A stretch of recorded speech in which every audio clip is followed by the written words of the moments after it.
Welcome to Aquila University. Today we are going to be discussing the eCTD publishing process. My name is Josh Boutwell, and I founded Aquila Solutions in 2010. Since then, we've assisted a variety of clients across the world with their eCTD publishing, SPL, regulatory operations, regulatory strategy, and anything else that our clients may need. Today, we are going to discuss the timeline for your eCTD and some things you should make sure to pay attention to when determining how much time you need to reserve to actually assemble your application prior to submission. Your clinical studies are done, your product is on stability, and you are looking forward to getting your new drug approved. Beware the publishing process. I don't know how many sponsors I've spoken to that have had dramatic misunderstandings about how long it would take to get all of their data, the data they spent anywhere from 3 to 20 years to collect, into something that the FDA can review in only a few months. It is incredibly common for sponsors to underestimate how much time and how many resources they need to actually assemble their application. For this presentation, we are going to be using a 505(b)(1) NDA. This is mainly because this is the largest submission type most sponsors will submit, and it typically has a very firm submission deadline that management or the sponsor or some other stakeholder is insisting upon. Any delay will be felt by these submissions. Just a quick note, if you are working on a different type of application, it will still have all of the same steps in roughly the same percentages. However, the specific numbers are likely to be slightly different.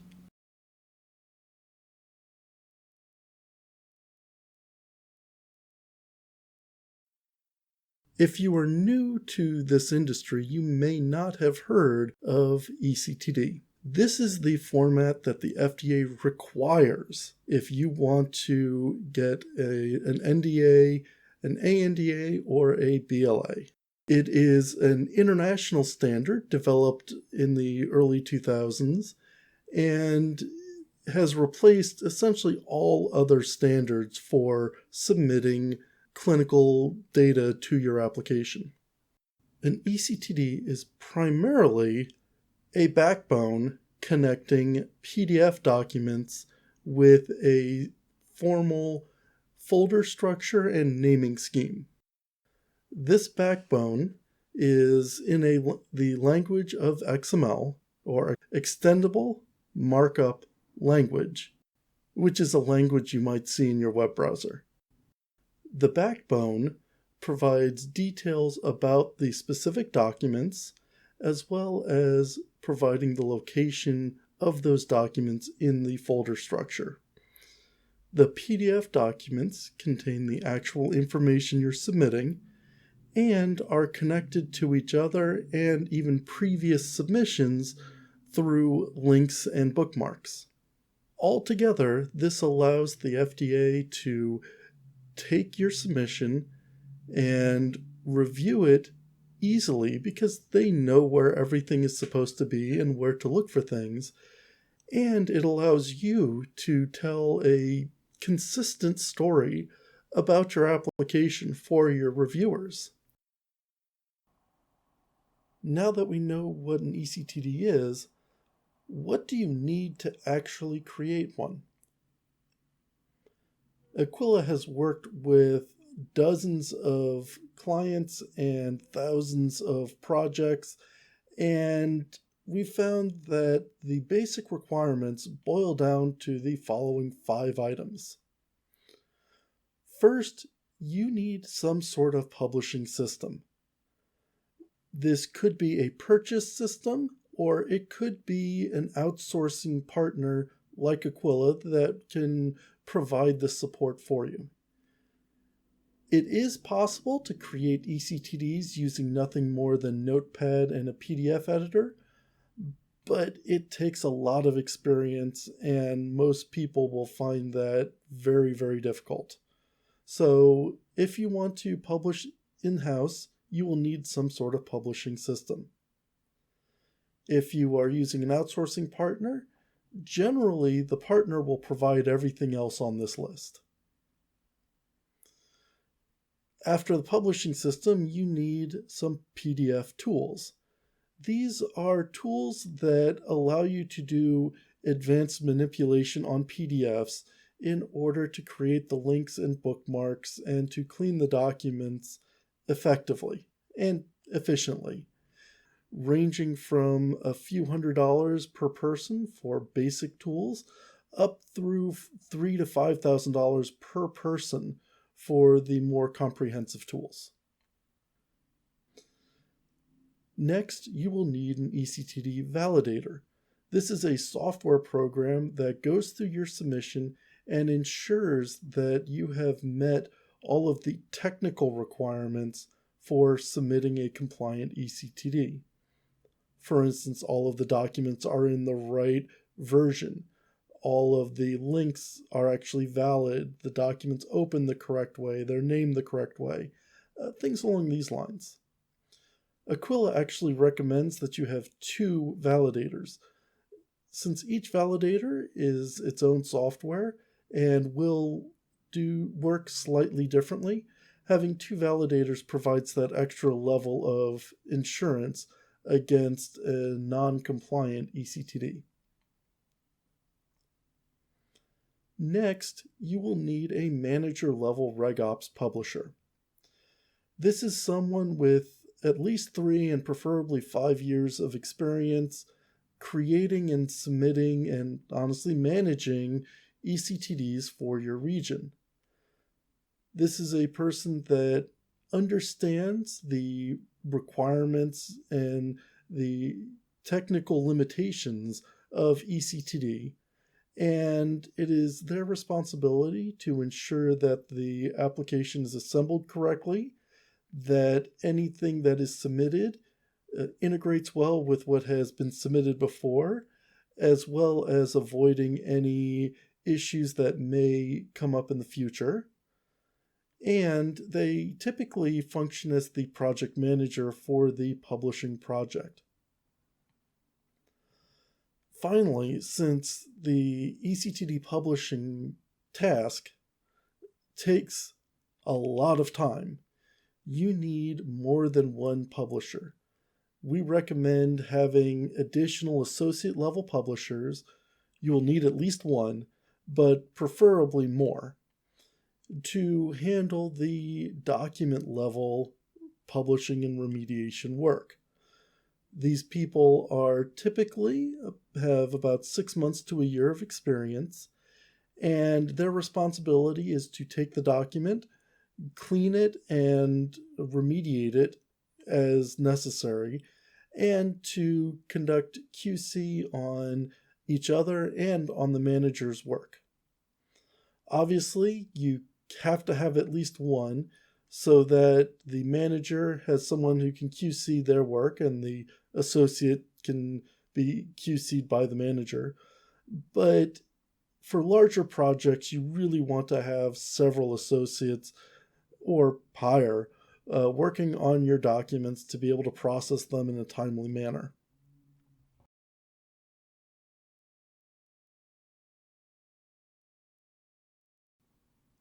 There are 4 major activities in any eCTD publishing project. The first is lifecycle planning. This is where you determine what documents you need and what your strategies are going to be for pursuing approval. Next is remediation.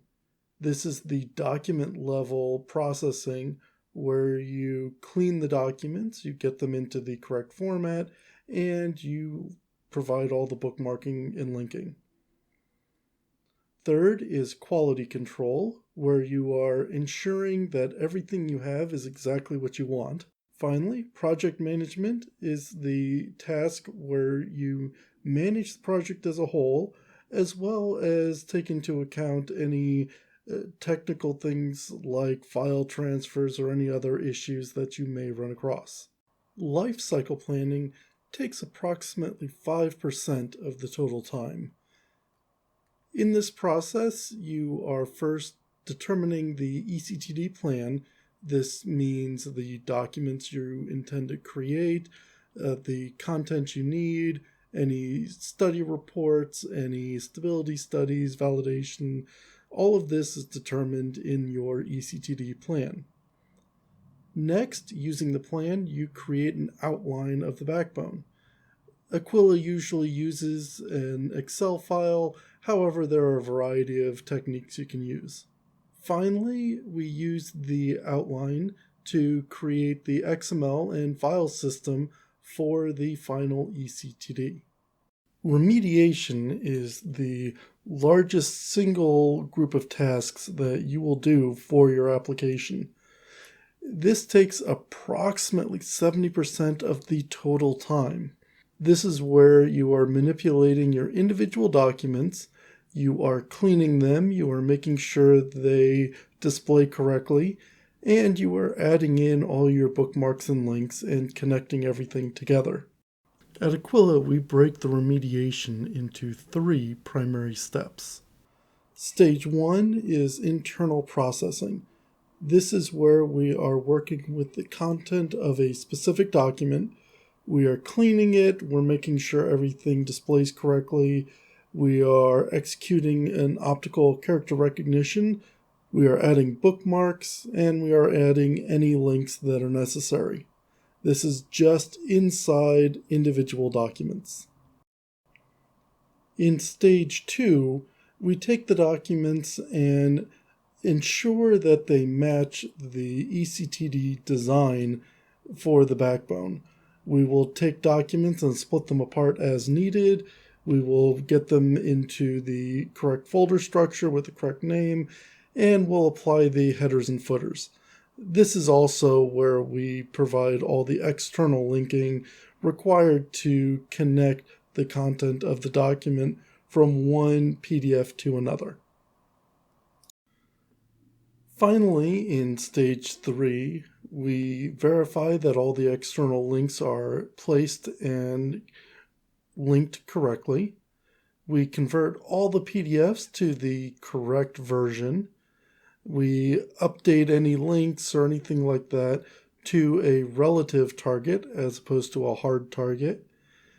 And we update the format, remove any annotations, and finally, we will reduce the file size and optimize. This is the web optimize process.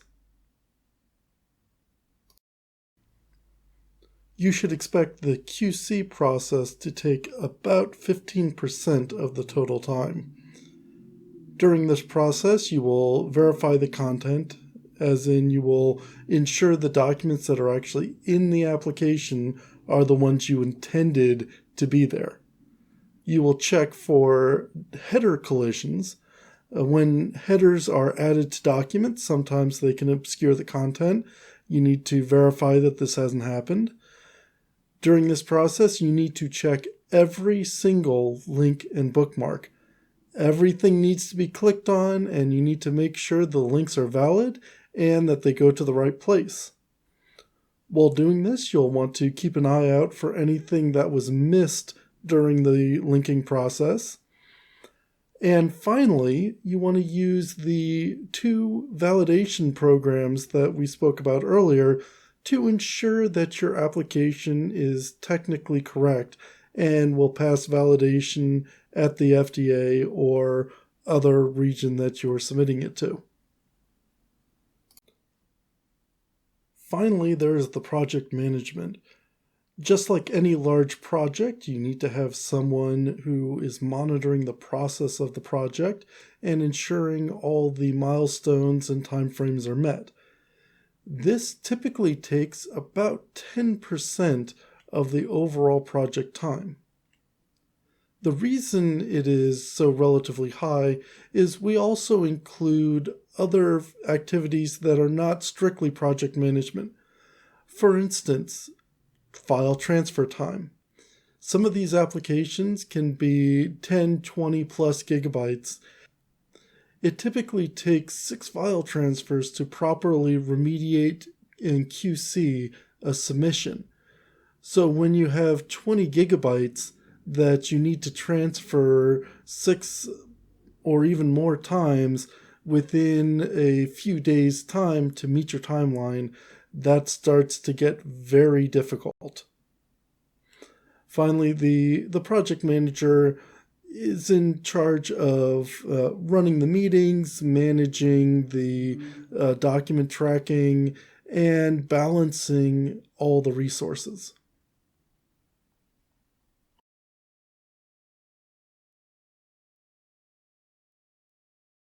eCTD publishing always takes more resources than the sponsor plans. Based on the numbers provided here, a typical rule of thumb for how long to expect your NDA to take just to go from authored documents to your final hit the button, send to the FDA is 2,000 man hours.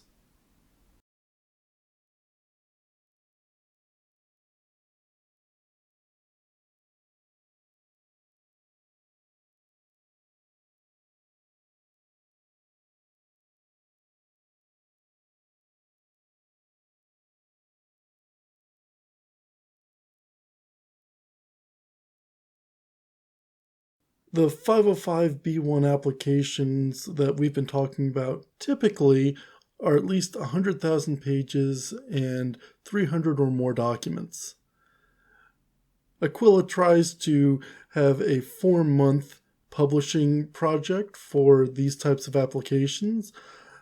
Obviously, sooner is better, but less than 4 months and you start running the risk of having a less than perfect application.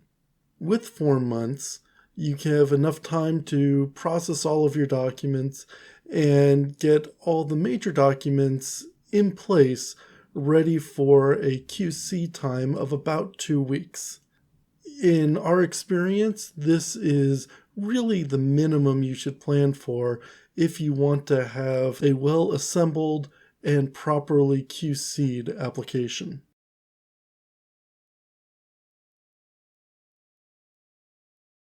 When a sponsor underplans for the publishing process, what almost always happens is that they cut into the QC time. So the application is created, the links are done, the documents are placed. However, you don't have a chance to go through and actually verify everything is done well. What this ends up doing is it adds a great deal of risk to your application. You risk having incorrect versions or links that go to the wrong place or content that doesn't sound consistent. And if you would only have planned out your project a little bit better and ensured you saved a few weeks for QC at the end of your NDA, you could have avoided all of these problems. Primarily, what proper planning does is it makes your reviewers have a much easier time looking at your application. And having a happy reviewer is absolutely gold when you're trying to win approval for an NDA.